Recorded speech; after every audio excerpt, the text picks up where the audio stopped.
Salut les amis et bienvenue dans votre Club Foot nouvelle formule. Le Club Malherbe vous ouvre ses portes chaque semaine en podcast sur tendanceouest.com. À vous, supporters rouge et bleu, avec aujourd'hui un invité de marque. Il est né en Seine-Maritime, il a entraîné dans la Manche et aujourd'hui il est aux commandes du club qui viendra défier le Stade Malherbe vendredi. Richard Désiré, entraîneur du Mans, est avec nous pour ce Club Malherbe numéro 8 qui démarre maintenant. Le Club Foot sur Tendance Ouest. Et on le salue de ce pas. Merci Richard Désiré d'avoir accepté notre invitation et bonjour à vous. Bonjour Sylvain, un plaisir. Je le fais pas, mais pour vous, avec grand plaisir, je vais répondre à vos questions. Eh ben c'est gentil. Et Pierre-Maxime Le Provost de la Manche Libre est en notre compagnie aujourd'hui aussi. Salut Pierre-Maxime. Bonjour Sylvain, bonjour à tous. Et pour sa première en notre compagnie dans ce Club Malherbe cette saison, Julien Caillard, RTL, a affûté ses couteaux. Salut Julien. Salut Sylvain. Richard, je commence avec vous tout naturellement. Mais d'abord, comment allez-vous depuis que vous avez quitté la Normandie ? Écoutez, pas trop mal. C'est un beau projet que d'avoir signé au Mans, d'être arrivé en CFA2, d'être aujourd'hui en Ligue 2. C'était un challenge assez incroyable. Comme je l'avais déclaré en arrivant là-bas, je n'ai pas signé en CFA2, j'ai signé au Mans FC. On est sur 3 montées successives, un démarrage très compliqué sur cette saison de Ligue 2. On espère continuer à inverser la tendance et à prendre quelques points d'ici Noël. Justement, cette tendance s'est inversée presque au même moment que le Stade Malherbe de Caen, aux alentours de la 10e journée. Vous avez vécu un début de saison très compliqué. Déjà, racontez-nous comment on gère une seule victoire en 9 journées quand on vient de monter.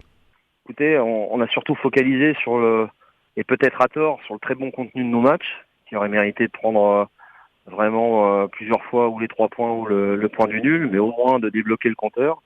Ça n'a pas été le cas, et puis au fil du temps, on a perdu un petit peu de confiance. Notre jeu s'est un petit peu étiolé, et la réussite nous a fui, beaucoup d'erreurs individuelles.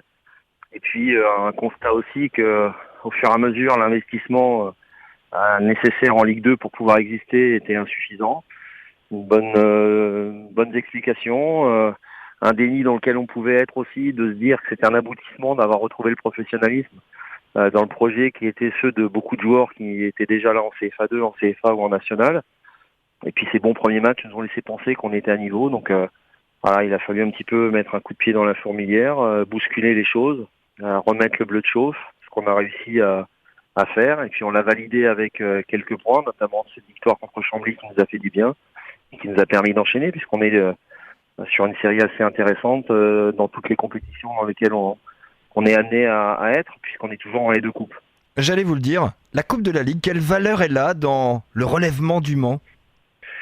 Elle nous a permis, mais là aussi, ça a été c'était une bonne chose, mais cette victoire à Lorient pour le premier tour, au milieu du mois d'août, la victoire contre Orléans aussi, sont des victoires qui nous ont donné du baume au cœur, mais qui nous ont donné peut-être aussi l'impression que on était au niveau de ces équipes de Ligue 2, une victoire en coupe qui venait entre des défaites en championnat. Bon, voilà, on ne disait pas que c'était forcément difficile, et ça n'a pas rapporté de points.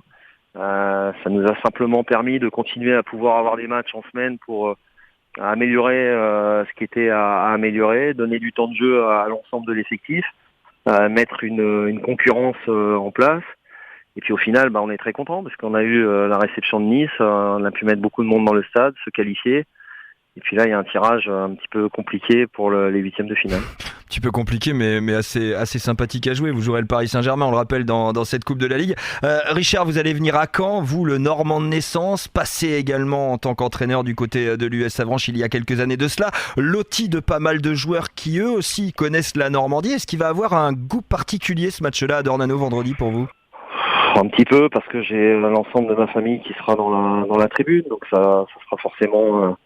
Voilà, un petit pincement au cœur, beaucoup de plaisir à pouvoir y venir, mais compte tenu de la situation sportive et l'importance, même s'il n'y a que 3 points en jeu, que peut revêtir ce type de match contre un adversaire qui est pas très loin devant nous, va primer sur ces retrouvailles, même si elles sont sympathiques et qu'elles sont à proximité du Mans. Ouais, le match de football reste le match de football, on imagine bien.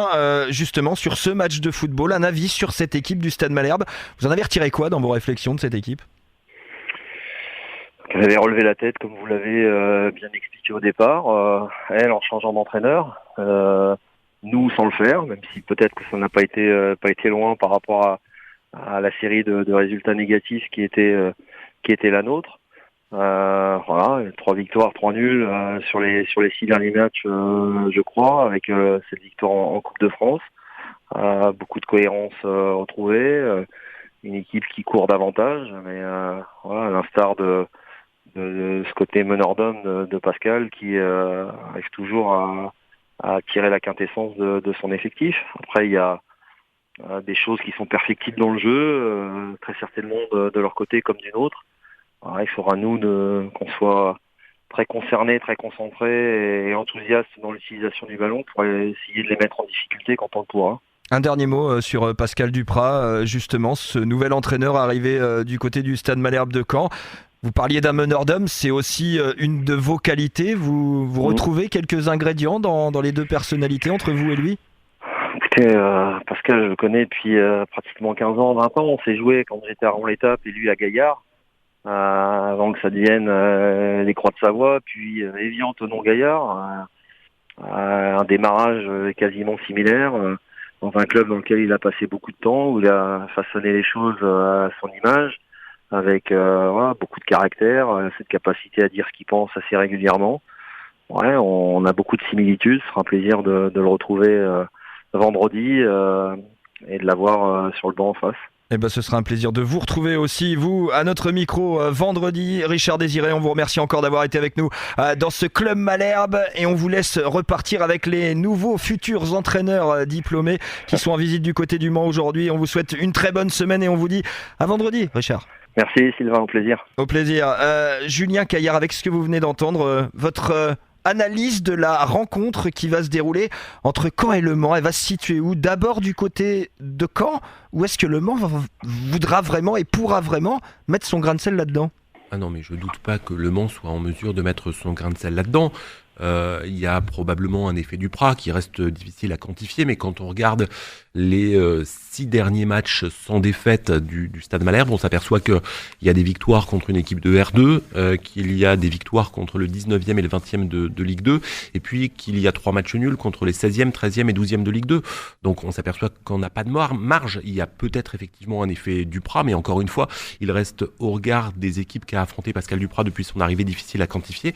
Et au regard si, il est quantifiable, Julien, et là peut-être je vais me tourner vers Pierre-Maxime Le Provost, il est quantifiable en termes de course, en termes d'intensité et d'effort physique, mais dans le jeu, Pierre-Maxime Le Provost, on est très loin. De Cador. Oui, bah c'est un non, mais dans le jeu, même dans la production de jeu, quand bien même quand on n'est pas affronté les Cadors, dans la production de jeu, on n'est pas... Oui, c'est un débat qu'on a déjà eu il y a quelques temps. Voilà, la patte Duprat, pour l'instant, voilà, c'est courir vite et longtemps. Voilà, courir vite et longtemps, tacler fort, être courageux.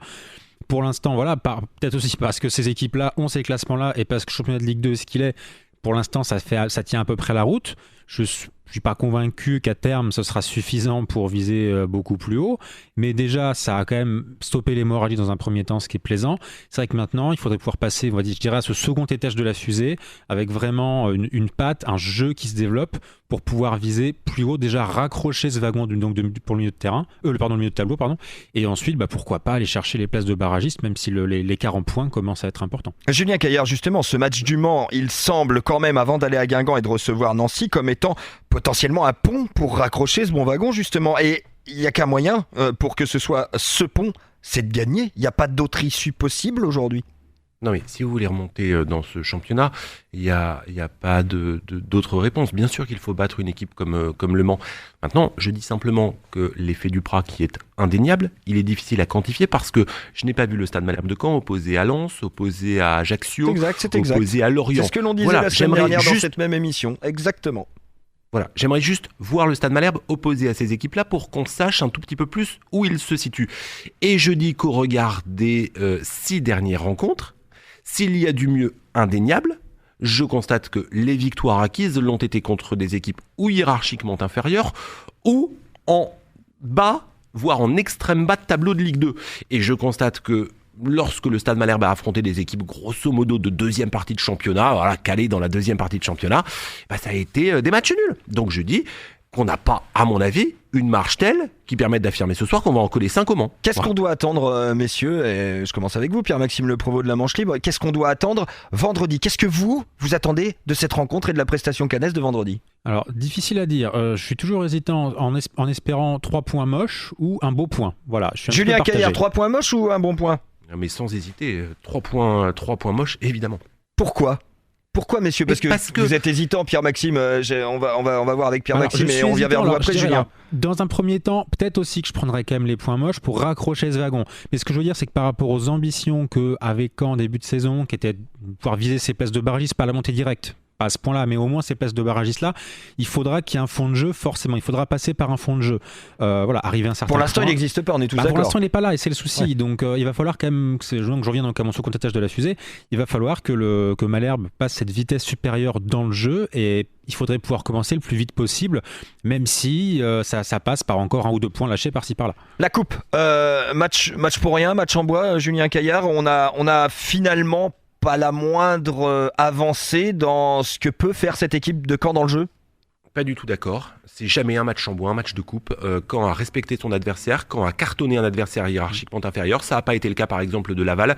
Et si j'étais Lavallois aujourd'hui, je serais extrêmement honteux. Moi, je suis plutôt fier de voir le Stade Malherbe de Caen avoir fait le travail. Et puis quand j'entends dire la coupe, ça ne sert à rien, la coupe c'est en bois. Mais enfin, de quoi parle-t-on 2005 Coupe de la Ligue, on est en finale, il y a 30 000 Normands sur l'esplanade du Stade de France, des milliers de Normands qui sont restés à la maison faute de place, qui sont en transe, qui sont heureux. Pour les clubs qui n'ont pas de nom, pour ceux qui n'ont pas de palmarès, les coupes permettent de s'en offrir. Et pour cela, Caen se doit de jouer ce type de coupe et ne peut se permettre de dire... Ces compétitions-là, ça ne nous intéresse pas. Et peut-être parce que Pascal Duprat a besoin de matchs pour mettre son plan en place, Pierre-Maxime Le Provost. Oui, voilà, tous les matchs sont bons à prendre dans le contexte actuel de Malherbe. En plus, en effet, donc, comme le disait mon camarade, ce qui est bien, c'est qu'il y a un vrai respect d'adversaire, ça remplit les buts. Ça, c'est quand même intéressant pour la confiance. Évidemment, même si c'est que contre une petite équipe, qu'on nous a tellement peu habitués récemment à marquer plusieurs buts sur un match qu'on va quand même pas cracher dessus. Donc voilà, c'est important. C'est important dans ce moment de la saison, à ce moment où justement Caen cherche à reconstruire quelque chose de profond. Tous les matchs sont bons à prendre. Julien Caillard, on va en venir au triptyque. Parce qu'il n'y a pas que Le Mans, il n'y a pas que la Coupe de France. Il y a un triptyque qui s'annonce avec Le Mans, Guingamp vendredi 29, suivi 48 heures plus tard de la réception de Nancy. Alors premier mot déjà, comment on fait pour jouer un vendredi soir et un lundi soir quand on est en Ligue 2 avec la Coupe en plus, Julien Caillard? Alors que tous les autres jouent le mardi. Enfin moi il y a un truc qui m'échappe. Oui, non mais bien sûr. Maintenant...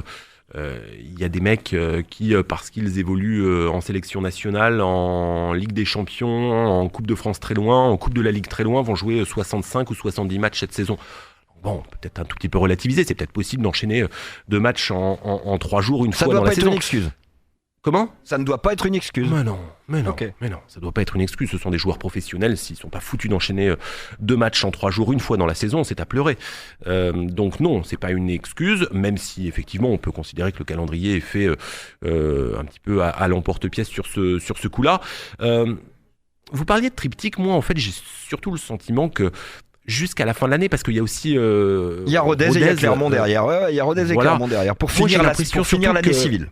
Voilà, j'ai surtout l'impression que la fin de l'année civile, c'est le moment où Caen va affronter des formations, un peu dans le ventre mou, voire dans la deuxième moitié de championnat, et que Caen doit faire le plein de points à la fin de cette année civile pour réattaquer une entame d'année 2020 cruciale, parce que derrière, dans la foulée, il y a, je crois, Lorient et Ajaccio. Voilà. Donc en gros, il faut raccrocher d'ici la fin de l'année. Et ces matchs contre Lorient et Ajaccio seront déjà des matchs à 6 points, cruciaux si on veut aller chatouiller ces équipes-là. Donc j'allais dire, voilà, dans 6-7 matchs, on va savoir. Dans 6-7 matchs, c'est Pierre-Maxime Le Provost de la Manche Libre ? Absolument. Je suis tout à fait d'accord. Ça va arriver très vite. Voilà, il faut vraiment bien gérer ces derniers matchs avant la trêve hivernale pour pouvoir réattaquer très très vite derrière sur ces gros matchs qui en effet compteront peut-être pas jusqu'à dire à 6 points parce que la saison sera encore longue, mais c'est vrai que c'est quand même très très important. Non mais compte aussi. tenu de votre retard, si vous perdez contre des adversaires directs comme ça devient quand même très compliqué. Alors je dirais oui et non par rapport à ces équipes qui là peuvent viser la montée directe par rapport aux barragistes. C'est plutôt par rapport à ça où c'est pas forcément dramatique d'être complètement largué par ces deux équipes-là, parce que de toute façon, la montée directe, Caen ne pourra pas la viser. Je fais pas les mais là, ravages, il y a messieurs, 5 mais équipes vous qui êtes se en sont train, vous détachées, êtes en les train amis, de hein. décompter quelque chose, messieurs. Aujourd'hui, Pascal Duprat, il est arrivé à la journée 10, on va attaquer la journée 15. Pascal Duprat a mis comme objectif de rattraper 11 points de déficit sur le barragiste, on est tous d'accord là-dessus. Aujourd'hui, il y a combien de points par rapport au barragiste ? Il y en a toujours 11. Il y en a toujours 11. Donc il Non, mais c'est convient pour ça, le vraiment problème, d'aller c'est qu'on très parle vite. toujours. On fait toujours la différence entre top 5 et top 3. Je m'aperçois surtout qu'il y en a 5 qui se sont détachés en gros. Oui. Donc, va bien falloir aller recoller. À un Mais moment. c'est ça, Et- ils sont là les 11 points, Julien. Bah voilà. Et donc, à un moment, faut bien négocier cette fin d'année civile pour essayer d'avoir un petit peu rattrapé et faire de ces matchs qui vont donner le ton de l'année 2020 des matchs à 6 points qui permettent de véritablement ou non se relancer. Franchement, si Pascal Duprat a réussi à nous relancer, allez, on va dire, si fin janvier, il est à 3-4 points et dans la course, chapeau à lui. Le Club Foot, la lucarne. C'est l'heure des pronos pour conclure ce Club Malherbe, messieurs. Et je vais commencer avec vous, Julien Caillard. Petit prono pour ce Stade Malherbe de Caen, Le Mans FC. Match qui aura lieu, on le rappelle, vendredi soir à 20h au stade Michel Dornano. Ah mais moi j'en démords pas, je vois un truc compliqué et je vois une victoire de Caen, mais un truc du genre 2-1. Et pour vous, Pierre-Maxime Le Provost de la Manche Libre. Je voulais dire 2-1 aussi, donc... Ah bah vous avez le droit de copier si vous voulez. Bon, allez, 2-1. Bon allez 2-1. Et c'est ce qu'on peut souhaiter aux Malherbistes. Allez, il copie. Allez, je copie pas il 2. copie. Voilà. Allez, On il sera d'accord copie sur au le moins un vil. truc ce soir, c'est bien. Le vil copieur que ça me fait. En tout cas, merci à vous deux, messieurs. Julien Caillard d'RTL et Pierre-Maxime Le Provost de la Manche Libre d'avoir été avec nous pour débriefer de cette semaine du Stade Malherbe de Caen et de ce match Stade Malherbe de Caen Le Mans. Vous avez eu la chance dans ce podcast d'avoir en direct l'avis de Richard Désiré qui nous a fait le plaisir d'être là, l'entraîneur Manceau que l'on retrouvera vendredi à partir de 20h au stade Michel Dornano. D'ici là, passez une très belle semaine à l'écoute de Tendance Ouest.